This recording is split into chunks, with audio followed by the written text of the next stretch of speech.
लगे तो मुझे अरे मार जो लाजा मतलब अजू किए भली जी पे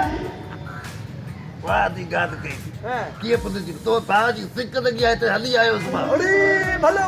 के ॾाढो सुठो के घणा टाइम खां पोइ मिलिया हूं से सात पांच आते का वठी मु तोखे कोन ॾिठो काथे हदियो में काथे हदियो में अरे दुबई वियो हमें विचो मोटी आयुमि हाणे मोटी आयुमि बाबा हिते सही आहे पंहिंजो मुल्क में भला हूं अॼुकल्ह तूं पियो थो घुमे असां कॾहिं पति खे यादि ई कोन थो कदे अरे तू याद आ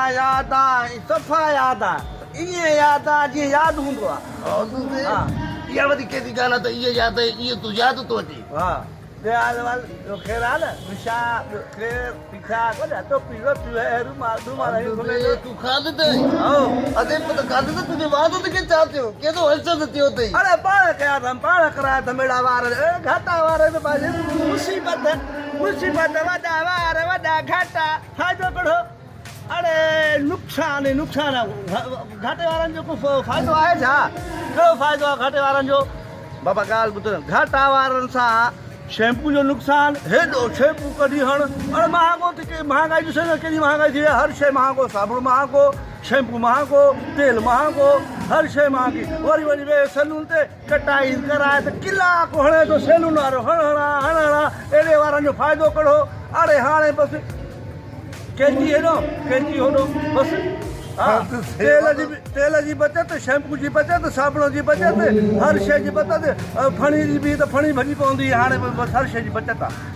बचत अचे वरी हिन में वाद में अची थियो अरे सही आहे हेॾा ख़र्च कोन थो थिए पटाटा महांगा आलू महांगो हर शइ महांगी थी वई आहे वरी का वधि इम्तिहान कान थिए छो कयो पाण हर ॻाल्हि पाण कयो वरी गवर्नमेंट ते तव्हां इल्ज़ाम था यादि वॾी ॻाल्हि था कयो छा पाण कयो छा असां छाजी महांगाई कई चरियो आहे छा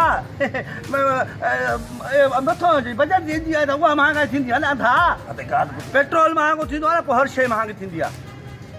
तो गाॾी में पहुतो आहे इन जो वादन सां कहिड़ो मतिलबु अरे महांगाई नथो थिए महांगाई आहे हर शइ महांगाई अरे अंधा तूं ॾिसां मुंहिंजे वार ॾेखार मुंहिंजे वादन खे छा थियो टोपी ॾिसां टोपी कोन तुंहिंजा बि वार ईअं हूंदा तुंहिंजा वार घाटा हुजनि त ख़बर पवई न अंधा शैम्पू तेल इहो